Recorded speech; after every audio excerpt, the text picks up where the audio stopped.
Bro আসসালামু আলাইকুম, সবাই কেমন আছেন? আশা করি ভালো আছেন। গাইস, আজকে আমরা উরুস বিরিয়ানি খেতে যাচ্ছি বোরডান মুজাম্মেলের দোকানে। তাহলে দেখা যাক।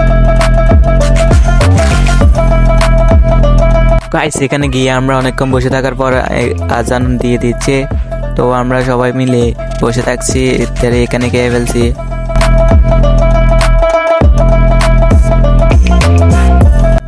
এখানে কিন্তু গাইস অনেক আগে ভিড় হয়ে গেছে, কিন্তু আমরা আগে টাকা দিয়েছি, আমরা আগে নিয়ে যাব, তার জন্য চলে আসলো বিরিয়ানি।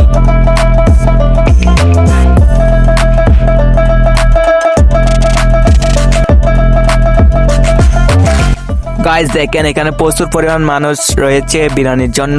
প্রথমত আমরা নিয়ে যাব, কারণ আমরা টাকা দিচ্ছি আগে। আমরা 5 জন 11টা অর্ডার দিয়েছি, 11টা নিয়ে যাব। এই সে মুজাম্মেল, এর বিরিয়ানি কিন্তু অনেক স্বাদ হয়। গাইস, এর বিরিয়ানি খাইতে চলে আসবেন বোরডান লাস্টমাতা মুজাম্মেলের দোকান, বললে দেখা দিবে সবাইকে। মুজাম্মেলের বিরিয়ানি কিন্তু অনেক স্বাদ হয়েছে গাইস, সত্যি। তো গাইস, সবাই ভালো থাকবেন, সুস্থ থাকবেন। বিরিয়ানি খাইয়ে চলে আসলাম বাড়িতে, আরো 2টা নিয়ে আসলাম। সবাই ভালো থাকবেন, সুস্থ থাকবেন, বাই।